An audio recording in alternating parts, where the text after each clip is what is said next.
Hey, welcome to the So You're a Single Parent Now What podcast. My name is Crystal. I am your host.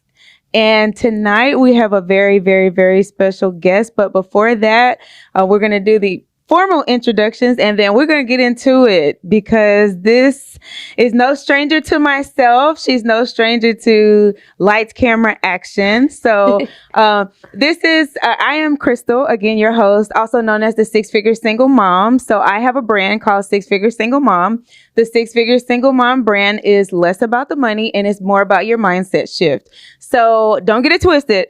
I am a six-figure single mom. However, it was my mindset that got me to that place. So what I do is I career coach and strategize with single parents whenever they want to advance in their careers. So in a nutshell, basically, I teach single parents how to boss up in their careers and in their lives by shifting their mindset from a defeated mindset to an unstoppable, disciplined, and winning mindset. So I love what I do. What I do allows me to make people better and live out my passion, which is what I'm all about. So this podcast is specifically for single parents. Any parent can listen to it, but I like for single parents to listen in because it's going to give us all a place to listen in, to feel heard, to feel seen, to feel wanted, not judged, and to be given resources for all things lifestyle, career, and single parenting. So I want to take the community to the next level by allowing everyone to know the who, what, when, where, why, how. If you know something, you can help me out. If I know something, I can help you out. Okay. So before I get started, this episode is being sponsored by Golden Anatomy. So Golden Anatomy is the basis of the brand is that art is not expressed through painting, sculptures, and history. Art is expressed through emotions, actions, and also attire. So Golden Anatomy strives to provide high-end, fashionable pieces that makes everyone feel comfortable and sexy in their own physical image. Okay. So they sell cocktail attire, business attire, dinner attire, classy, sassy attire. They also have some athleisure or lounge wear if you want to do that as well. But it's just a great brand. I love it. These pants are from Golden Anatomy. Mm-hmm. So a lot of my pieces nowadays, a lot of my cute, classy pieces, I've worn from Golden Anatomy. So I absolutely love the pieces there. Golden Anatomy CEO, also Shaniqua Mbula, is also a personal stylist. So she truly believes in fashion and styling you so that whatever you want to be, she can create. She can help that vision come to life. So if you would like to follow Golden Anatomy on IG, they are at Golden Anatomy, GOLDEN ANATOMI. And all the boutique information will be linked down below on this video. If you are watching me on YouTube, it will be linked down below. So again, I want to thank Golden Anatomy for sponsoring this video and this episode. So tonight, I have a very, very, very special guest. So tonight's special guest, we went to middle school together. We went to high school together. We went to college together. And she's always been good people. Seriously, she's always been good people. Very friendly, very full of energy, body goals. Don't get it twisted. Body goals. And she can dance. Okay. So this was a person in college where we would be making up dance routines and stuff like that. I mean, this girl can dance, and any song that come on the radio, she knows all the words to it. So she will put you to shame. So without further ado, I would like to introduce to the platform, Brandy Specks. Hey, how are you, Brandy? I am wonderful. How are you? I am doing well. Thank you for having me. Not a problem at all. So for those that don't know and those that haven't had the pleasure of spending a lot of time with you, I would like you to introduce yourself to my audience. Tell them a little bit about yourself and what you do. Absolutely. I am a single mom. I also am an actress, a writer, director. I just directed my first feature film. It'll be out. We'll have the premiere at the end of this month on July 23rd. And film just pretty much sums up my life. That's it for me right now. Yeah, yeah. So that's great. As far as I can remember, Brandy has always been into theater. Yes. Brandy would play so many characters when we were in college, and I would be like, girl, you so crazy. But she would just play so many characters. So I was so proud to see that you took the art route. Thank you. And that you are just soaring, really, honestly. Thank you. Brandy has been in so many films. Do you want to name a few films that you've been in? Sure. A few of them are on Tubi. If you guys are not familiar with the Tubi platform, it is similar to Netflix, but it's free. So you will have ads when you're watching it. But the latest one that was added to Tubi is called Fair Play. I'm one of the co-leads in that film. We do have Weekend Getaway on Tubi, Behind Closed Doors. I think those are the main three, but there are a few other ones if you just search Brandy Specks on Tubi. Love and Coffee. Love and Coffee. You made a premiere in Love and Coffee. And we had a Love and Coffee premiere. Thank you. Yep, yep. Love and Coffee is on there also. Omar Gooden is in Love and Coffee as well. Yep. So I am so proud of you. I can't tell you that enough. I'm so proud of you because, again, when you are in the arts realm, sometimes people can kind of discourage you because they feel like, well, you are growing. And you should be doing X, Y, Z. Oh, yeah. You should be further along. You should, stop playing around. You should do this. You should do that. So what's been your motivation for keeping your energy?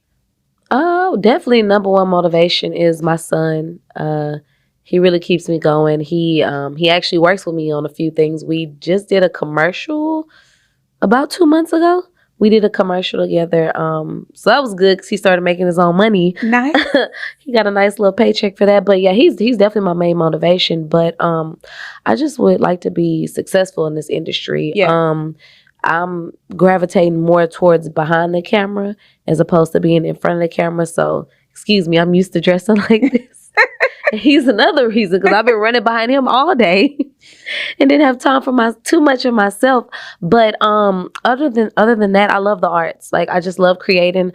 I love even at the premieres when we have reactions for people in the audience to certain things that are happening in the movie, different things that the characters are doing, even with live stage plays, just to get that live reaction from people is just is nothing like it. It's unexplainable. Even now I get DMs from people that I don't even know. Wow. Speaking on my character and speaking on different films that I'm in and saying, oh, I can't believe you did that to that guy. And I'm like, hey, it's a character.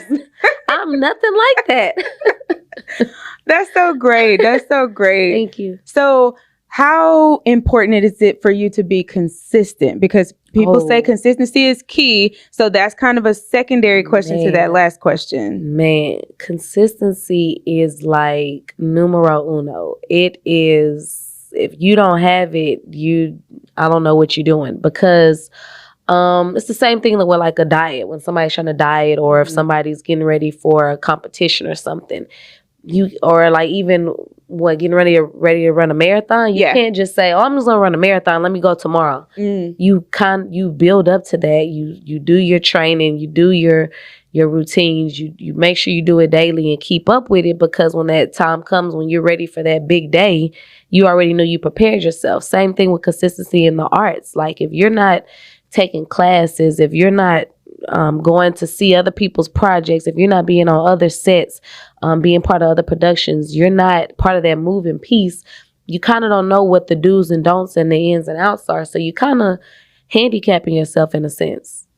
Oh, when you said do's and don'ts, that reminds me too. Oh, God. Brandy was in a movie called The Do's and Don'ts of Dating. How are you forgetting these? So she's been in so many films. That's on Tubi also, because they're older. But she is so amazing that she forgets. When you say the do's and don'ts, I was like, oh, I forgot you've been in do's and don'ts of dating. I love that. It's not that. It's just it's so much content. I've been a part of so many other people's projects and supporting a lot of people. It just I don't want to say lost in the sauce, but I don't really be tooting my own horn like that. Yeah, so. yeah. Well, I'm not gonna lie. I watch your films Thank because you. as a friend, I want to make sure I'm supporting what you're doing. Wow. Thank you. And I just love the way that you're acting in these films. I love how you play the different characters. Me too. And I love how you take your role serious. And I had to ask you that question about consistency because over the years, it seems that you have been extremely consistent in the arts. I try. And I mean, even when I come to your parties are full of people in the industry. So That's true. I love that you are throwing yourself into this Right. because it's important to take your career serious. It And is. although you are not doing something that someone else may be doing, your career is just as important. Thank you. So I love the motivation. I love the consistency. I love the different roles that you play. I love how Thank you you. challenge yourself and you don't just play the same roles every time. Every time I watch these movies and these films, you are doing different things in these films. So Yeah. I love that. Thank you. It's I funny do. you say that because people come to me and say, why you got to get beat up in every movie? Why God got to cheat on you in every movie? I'm like, I don't know. I didn't write these. Like, if it was me, I wouldn't be writing it like that. Yeah. How important is it for a director to like truly believe in your skill and truly trust you? Like once you say lights, camera, action, 3, 2, 1. It's super important. The main thing is that a lot of people are not coachable. Being coachable or learning how to become coachable, if you're not, can be challenging for a lot of people because you'll miss your mark. Yeah. A lot of people in this industry, I hate to say it, but they think if they've done a few projects, got a few credits, that now you just the one, you just that head, you know what, in charge. But you gotta humble yourselves a lot, and that's what's wrong with a lot of people. I've experienced it myself, so I'm kind of talking to myself too. You kind of have to remember everybody puts their pants on one leg at a time. Yeah. When you get on the set and you working with a director, and the director gives you a direction and you can't take it, like I say, hey, you need to say the line like this, even though you think you need to say it like this, and you don't take what I said and apply it, then that's going to be a problem because now we get into time, and time is money, and we be on set sometime 12, 13, 14 hours. Wow. If you telling me we going over this part for 2 hours and you not getting it, it's like really the word is going to get out. They probably not going to work with you no more. And that happened to me before where I couldn't get a line right. Yeah, like how the director was saying. And it's disheartening, but it's not like on every set you can't get it. It's just like one instance. But it's just the same thing. I tell people all the time, like with an athlete at the free throw line, if they can't make their free throws, like that don't mean that they a bad athlete, that they can't play, basketball. It just mean they suck at free throws. So it's just certain areas in your craft that you just have to hone in on and work harder on, because not being able to take direction is not a good look for the director. No, and not a good look on the artists themselves. Right. Because every director, every writer, now that you're writing, every director, every writer has how they want an actor or an actress to say or do a line. So is there a thin line between when you go off script and you kind of freestyle, like like the Martin episodes where you could tell that, where afterwards he's like, that wasn't even in the script, I just freestyled that. Truth be told, I'm so like in love with impromptu, going off script, freestyle and ad lib. Like I love it. Yeah. It makes it more natural. Like that person is able to bring that character to life. Mm-hmm.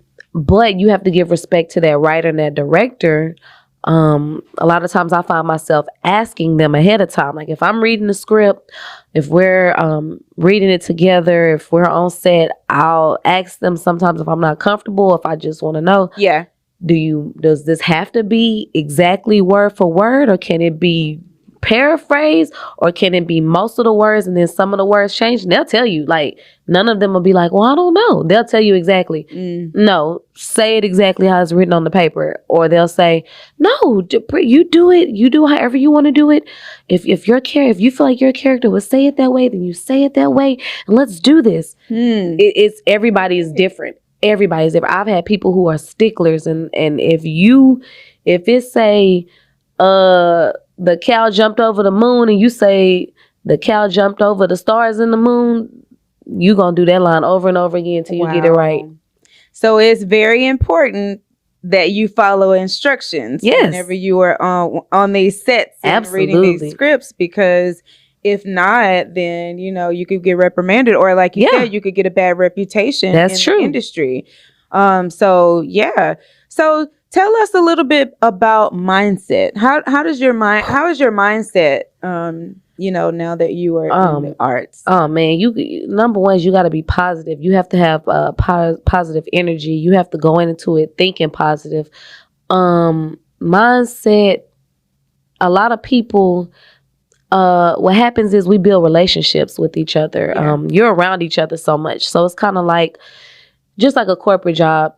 Like if you say, "Oh, my work husband, my work wife," it's the same thing on set. Like we're with these people a lot of times. We're living with each other. We'll be at Airbnbs. People go out of town and film stuff together. So you're with these people a lot and you build relationships. What happens is, and what messes people up is they get so comfortable with certain people and they still forget that it's a business aspect. A lot of people, I've been trying to tell people time and time again, you gotta take your feelings out of it because your feelings will get hurt. Yeah, you're bound to get your feelings hurt in this industry. Another thing about mindset is you have to be prepared to get a no answer. Mm-hmm. You have to get hundreds of no's.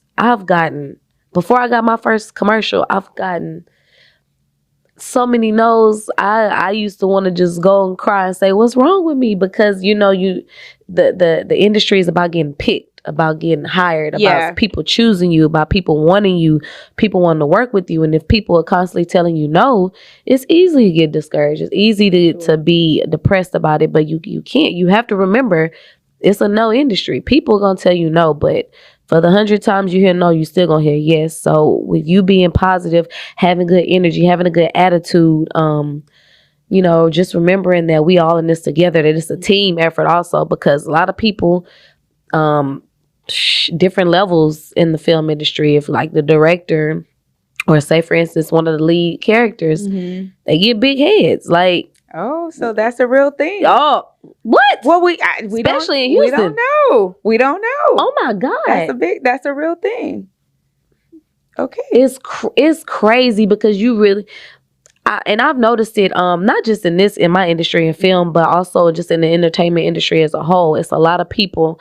And since I've mainly been in Houston, this is where I've lived all my life. Even like in the music industry, some of these people turn up their noses. I was having a conversation with my good friend last night. That's he's getting ready to start his film tomorrow. It's called Here We Go Again, Jay Jackson. Okay, all right, Jay Jackson. So shameless plug.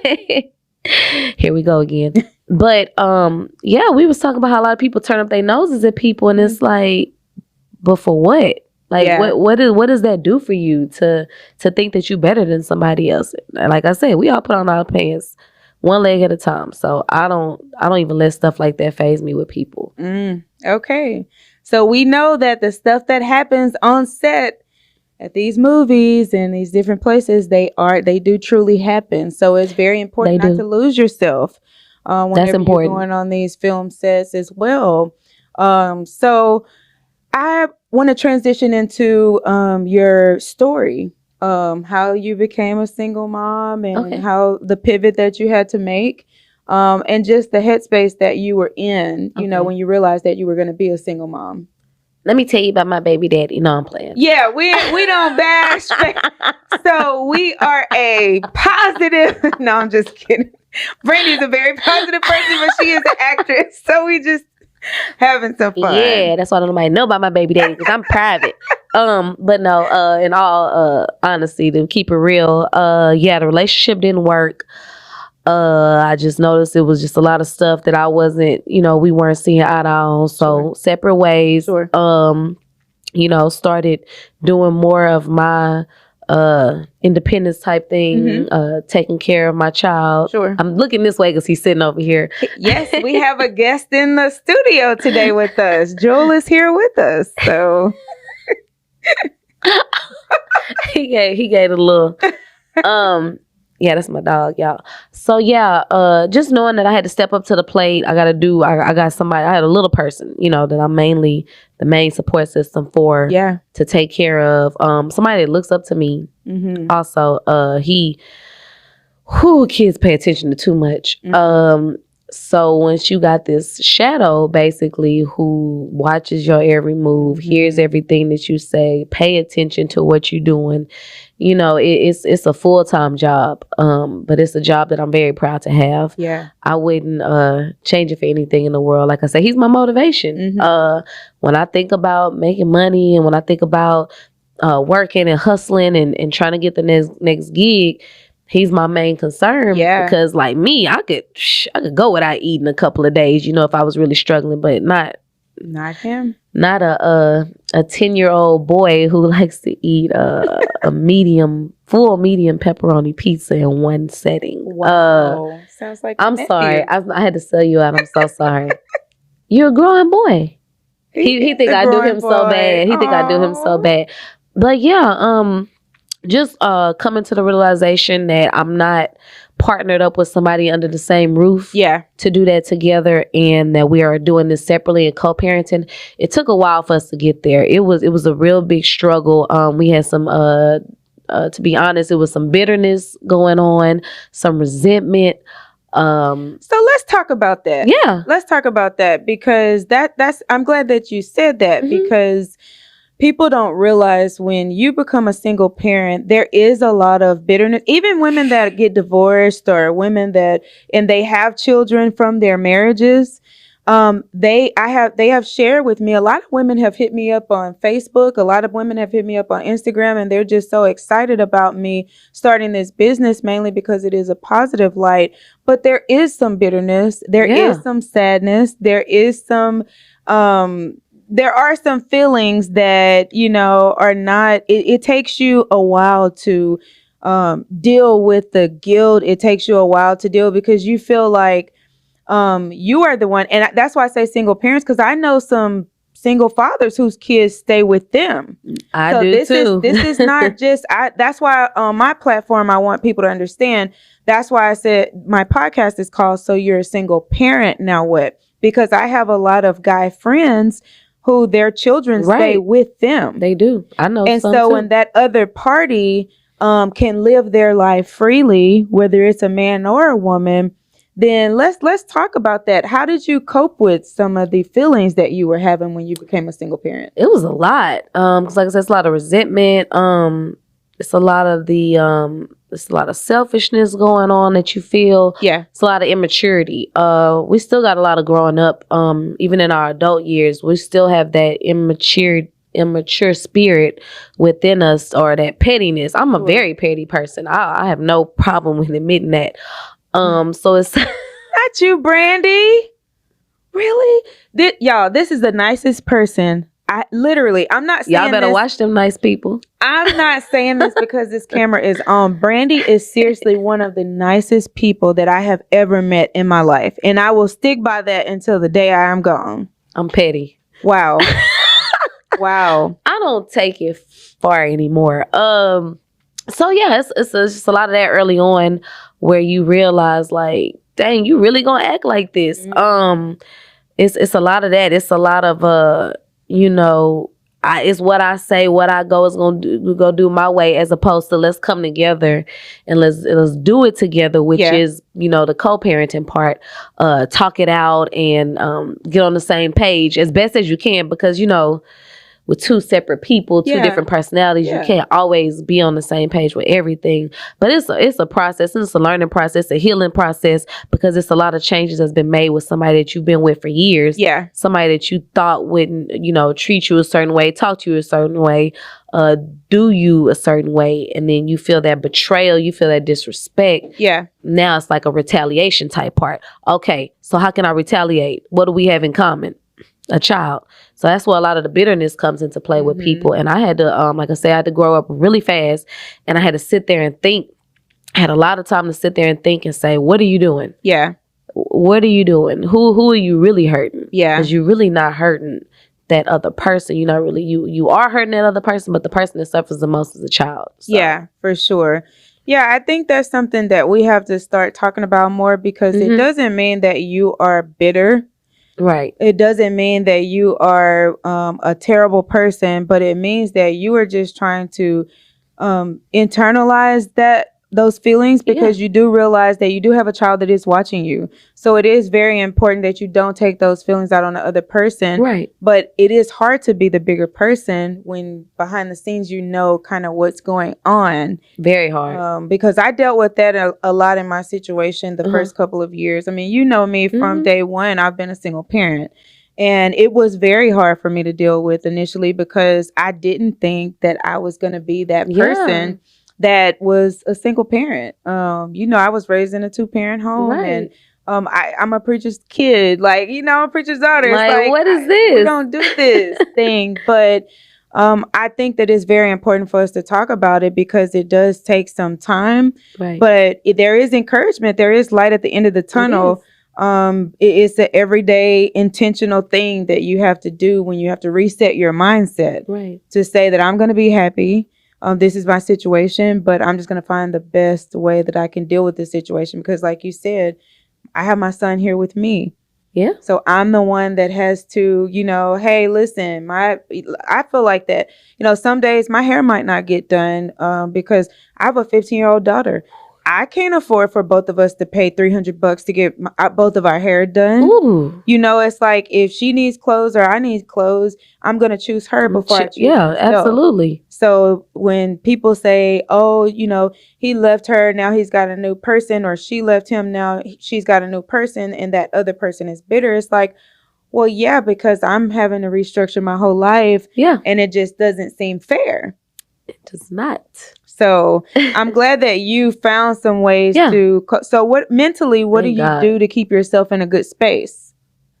As far as like every day, just like the day, because I'm not gonna lie, I have frustration moments. Like I have frustrated moments where I'll be doing something and trying to do so many things, and then I'll just be like, man, this is messed up. Like I don't have any help. So what do you do to mentally? Like I go to the gym. Okay. So I go to the gym, or sometimes I'll go to Starbucks. And take my laptop. I'll, just kind of play around on my laptop for about 30 minutes or so to regroup. I'm trying to think. Well, I definitely know for sure, first and foremost, I do pray a lot. I do make sure I have that time to myself. I have to talk to myself a little bit to calm myself down. Yeah, sure.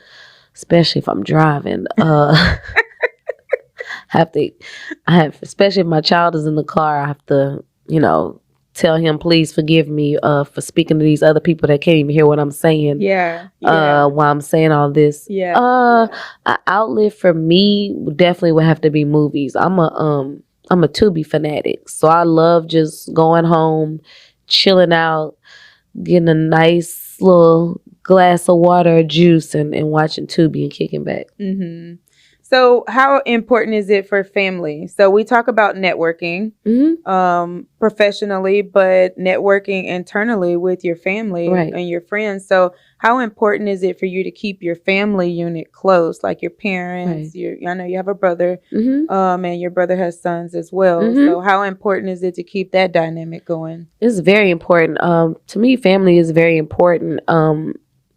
And I would say to the extent of, how they want to be, important, how important they want to be in your life as well. Because even though I'm very close with a lot of my family members, I have a huge support system with my family members as far as helping me with Jewel, as far as supporting me in my when I was doing stage plays, in my films. They come to my premieres. If they still can't make it, they still support and buy a ticket. They, repost and share for me. Family gatherings, birthdays, holidays, hanging out, just at the house, chilling, just certain things, phone conversations. Yep. I think family is very important in that dynamic.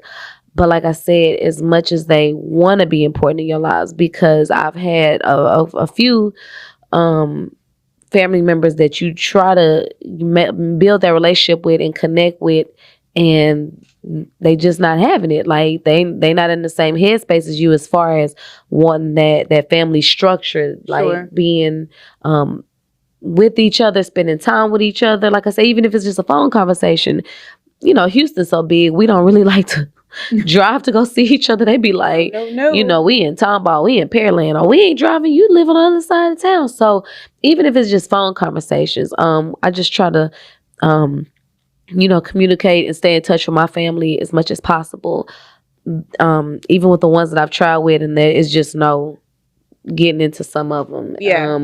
Like I said, I'm just gonna leave you be. I'm not gonna force a lot of stuff on people. I'm not. So if I've tried and I've tried again, and that's not for you, then I mean, hey, it's just not something that you down for, and I respect your space. Yeah. So how is your communication style with your son when that happens? Does he just kind of not know, and or is that just something that you know as a parent and you just kind of keep him away from? Oh yeah, it's just more so for him, out of sight, out of mind. Yeah. So if it's there and we're visiting with family, if we're at church, if they're at our house, if we go to somebody's house, birthday, like I said, birthday parties, we go to different things like that. He's just there in the moment. Mm-hmm. So how is it being a boy mom? Tell us how it is to be a boy mom. Oh, it's fun. It is fun. I don't like mess, like crumbs, stickiness, food. Yeah. He does. Like he doesn't care. Like he's not aware that like he's making a mess and that stuff is wasted and stuff needs to be thrown away and picked up. And I know a lot of little girls don't do that. Like that's my thing. No. They don't. Like I know that. Like boys, especially with I don't know how it is with girls with the taking the bath part thing, but I have to force him. I have to like threaten him sometimes to take a bath. And I'm just like, sir, we have hair. So hair attracts bacteria. So you have to clean that body like every day. Yeah. Even just, like I said, the eating aspect. He eats so much. Like somebody please give me food stamps because. And he is so tiny. He is so tiny. Finally now, because when the pandemic started, when we were doing homeschool, oh no, he was so. I'm sorry, he's giving me this look, y'all, because I'm really not selling you. He loves shaking his head at me. I love it. Yeah, so it's just a lot. What I do love about a boy and mom, boys are pretty simple. He easygoing. He don't care what he throw on. He don't care about how he look. Yeah. You know, I care. You're not supposed to go out wrinkled and dirty and with holes or nothing. You supposed to go out at least with some nice clothes with no wrinkles on them that at least halfway match. Even if you just going outside to go walk the dog. Exactly. You know, to that aspect. He says, nobody cares about that, mom. Nobody cares about fashion. I say, you just can't look homeless. Like, you know, I know sometimes I be looking a little homeless, but I don't want him. Look, because you know, I don't want him looking like that. You're right. People don't judge kids. They don't judge us. Right. But when they look at your child, they like, ooh, they don't. No, I can't do that. And then the haircut thing, it's like, I'm cool. I take him there twice a week. Boom, haircut. Yeah. Quick little $30. We good. I don't have to worry about. He not into nothing. Like he doesn't want nothing taken care of on him. And I'm like, nah, I'm clipping toenails. I'm cleaning dirt out of toenails. Like, I'm. It's just, to me, I'm like, just do a little something. Yeah. Just, you know, don't look like, what's the little Charlie Brown with the little blanket that was carrying the blanket. No. Yeah, I'm like, just don't look like that. Well, just give me a little something. Like I said, he's very easy. He's not into, you know, like I said, high end, expensive stuff. You know, so very easy going. Yeah. I'm good, but I feel bad for him because he's outside. Let's go around the lake and find animals, and I'm like, I don't like outside because grass make me itchy. Yeah. But I like that because it seems like a kid being a kid. Very much so. Being a boy, Absolutely. being outside, playing around. That's what we need to get back to. Yes. Because a lot of our young boys are just playing on the game and stuff like that. So it's good that he goes outside. I love it. And I'm sure his papa likes to interact with him as well. Nah, he lazy. He do. He does very good with him. I'm so grateful to have him in my life. He's very, very good with him. He's very strict with him, as he should be. Yeah. Because you just want them to do right. Yeah. Like he's super smart in school, straight A's. He got like 1 B this whole last year. He just finished 4th grade. Yeah. Mastered both areas of the STAR test. Wow. Very excellent in all subjects, but that handwriting. Is he a lefty? Mm-hmm. You right-handed. He right-handed. He's right-handed. It's horrible. I was gonna try to help him out a little bit. I feel bad. I said we're going to 5th grade. We got to clean that up, sir. Okay. That's the one. Like I said, that's the one thing. Well, we got a little time. He's only 10, Brandy. Jeez. Oh. Mm-hmm. I've seen other 10-year-olds handwriting. All right. That's a good segue. So let's get on to you. So, what does dating life be like? Oh, Lord Jesus. It's a fire. My audience wants to know, what does this dating life look like? And don't get it twisted. Brandy don't look like this. Let me tell you something. Yeah, we on our way to the airport, y'all. When Brandy step out, she step out. Okay. So, like I said, she said it right. When she said it right, she is body goals. She looks amazing. Because we coming straight from the doctor's office to packing a suitcase, going straight to Bush after this. Listen, on the move. The dating pool has a lot of pee in it. Okay. It's a lot of sharks and minnows. Okay. All right. It's just too. It sucks for me. For some reason, I can't really, it's hard for me to date a guy that lives in Houston. I don't know what's up with that. I don't know. I know a big part of it is I don't really like dating somebody that knows a lot of people that I know. I don't like that. Oh, I see. I don't like it at all. I made that mistake in my last relationship. I dated somebody I went to high school with. It was like one of the worst relationships I've ever been in my life. It was horrible. Oh, it was horrible. Girl, you have to give me the details when we wrap this up. It was not good. Really? And that was 2.5 years ago. So I've not been in an actual committed relationship in 2.5 years. I've been dating and being like seriously dating somebody, whatever that means. But basically means the other person doesn't want to commit. Oh. And be in a monogamous relationship, which I've learned, which I'm tired of.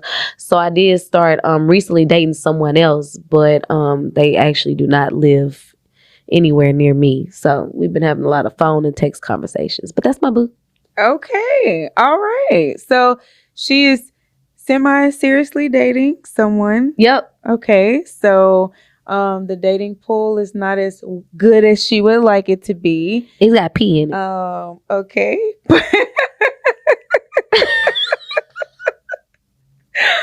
So yeah, but how difficult is it to date? I mean, I'm sure it works out to date someone that doesn't live here because it's kind of hard to date when you're a single parent. Get into a little bit of that. And that's another thing. I'm glad you said about being a single parent. I actually excuse me, have always been more interested since I've had a child. I've been more interested in dating somebody that has a child as well. Like, at least one. Like, I ain't say like a whole bunch of kids, but at least one, because to me it's more, not only are they more understanding, but I feel like speaking briefly on what Kevin Samuel says a little bit. I didn't watch him. Okay. R.I.P. May he R.I.P. Godfather. Oh Lord. But he did. He does say a lot that you kind of like damaged goods when you already have a child and somebody that doesn't have a child is dating you. So in my mind, I'm like, okay, so when I date somebody that does already have a child, that way that person that I'm dating who has not had a child yet is not looking at me like, okay, well, I'm gonna just date her for the time being until I find the person I really want to marry and then have kids with them. It's like, okay, I'm a space filler. I really don't get down with that. And I've been dating guys like that before. Excuse me. That's why, like I said, I try to date guys that do have kids, they're more understanding. They already have, kids themselves, so they not really tripping on you having a kid. Yeah. And then they not so like, hey, let's go fly to Paris tomorrow. You're like, whoa, wait, I got to find a whole sitter for this whole little person this little mini me. It's just more. It works more for me. Yeah. I feel like you've already been in their role. You more of a good, person, for my child to be around, because that's a lot of things people don't realize. You not just dating that person for you dating that person for your child also, if you are going to be in a serious relationship with them, because my child does not meet everybody I date. Yeah, for sure. At all. For sure. Like, at all. So yeah, that was a big part of it for me for dating, just trying to find that person, and more so closer to my age, because I don't know why I get a lot of younger guys. I really don't like younger guys. I like guys my age or older. Yeah. Yeah. Not too old. And at this point, I don't care. I'm sorry. What's up? Holla at me. Well, there you have it. Listen. Father Time, listen. Okay. Well, there you have it. Grandfather. Yeah. So, okay. Well, I thank you so much for being here. One of my last questions that I did want to ask you is, what do you have planned next? In the next 3 to 5 years, what do you see for yourself? Taking over the world, Craig. Okay. No, but honestly, I just want to be more successful in the industry that I'm in. It's one thing to have a lot of projects or anything under your name, but it's more so quality over quantity. People think just your success is measured by like how much you've done. Not only is it that also, but it's more so what are you doing with it. Like I want to help more people. I want to be able to be in a position where I'm actually employing people and hiring people, giving people opportunities. So I would love to have a production company to where I could be bringing on crew and talent, producing films, making films, getting them distributed, just really looking out for myself first and foremost, and looking out for those around me too, because it's plenty of opportunity out here. That's why I want a lot of people to know what they don't understand. It's enough for everybody to eat. If people stop having a crab in a barrel mentality and start wanting to help one another and not be so worried about, well, nobody helped me, I got this on my own, I got it out the mud, so you got to do the same thing. It's like you should want to help your brothers and sisters. So that's what I want to do 3 to 5 years from now, making sure that I'm being successful. I'm looking out for my child and myself, and also trying to see what I can do for others as well.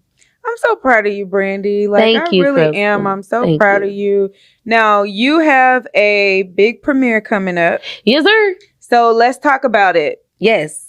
So tell my audience where they can find your premiere, how they can get tickets, what the date is, the time, and all that. Yes. So have the premiere coming up for Homewrecker. It's a feature film. I directed this. This is my first time I've ever directed anything. So I thank all of the cast and crew that helped me with this, because Lord knows I need help and I was stressing. We shot this in 9 days. Wow. In Houston, Texas.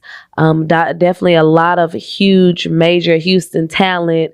I'm going to shout out my cast real quick. Siobhan Majoy, Christopher St. Mary, Jace Baptiste, Joseph Mason, Kiata Young, Kiata Cruz. Where did I get Kiata Young from? I'm so sorry, Kiata C. Cruz, Corrigan Coleman, Rock Living, Kasim Barnes, Jalen Ars, Betsy Medina, Janet Wang.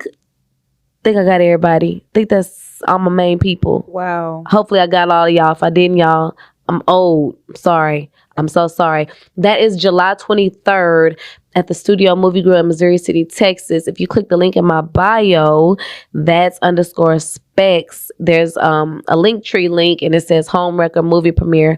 I've also posted it on my Facebook as well. My Facebook is Brandy Specks. If you go to Eventbrite, you pull up Jonathan Milton, or you pull up Homewrecker Houston, Texas, you will find the Eventbrite link for it. Yay! I'm so excited for Brandy. Her and Jonathan are a dynamic duo. Let me just say that right now. I know Jonathan, and he speaks very highly of you. He always has spoken so very highly of you, and just how you desire to do more, how you desire to learn more, how when you are on set, you ask if you can help direct. Right. You ask if you can help with certain things. Right. And I'm just so proud of you for you. doing that, because when you desire more and you can imagine yourself and you can visualize Absolutely. yourself in another space that you want to be in, then all of a sudden, look at your writing now, you're Yeah. directing now. So Exciting. you have to be willing to be a student. Brandy Right. spoke about this earlier. You have to be willing to be a student and Yeah. be coachable Soak that before up. you can move to that next level. So I'm so proud of you. And like I said, Jonathan you. raves about you all the time. Thank you, Joe Nathan. Yeah, so kudos. He hate when I call him Joe Nathan too. So kudos to Jonathan. Kudos to you Thank for your homeworker movie. You know, Thank you. I'm gonna sponsor some tickets from the Six Figure Single Mom business. I'm gonna sponsor some tickets, and I'm gonna try to be at the premiere if I can as We well. hope so. Cause I love you. I love y'all stuff. You know that though. Y'all gonna love this movie. It's a good movie. Yeah. Like I said, we got a lot of great talented cast and crew that worked on it. And it was shot and edited also by Conrad Craven. So yeah. Nice. I've heard that name too. So that's great. Well, guys, thank you for tuning in. Again, this is Brandy Specks. So if you don't follow me on Instagram, please follow me at the Six Figure Single Mom. I am going to have a lot more interviews like this one, just highlighting single parents and all the amazing things and projects that they are working on, so that you can support, because we can't do it alone. So we have to have a supportive community of people that want and desire to do more. So this is how we do it. If you are on YouTube watching us, please subscribe to the channel, that's Six Figure Single Mom.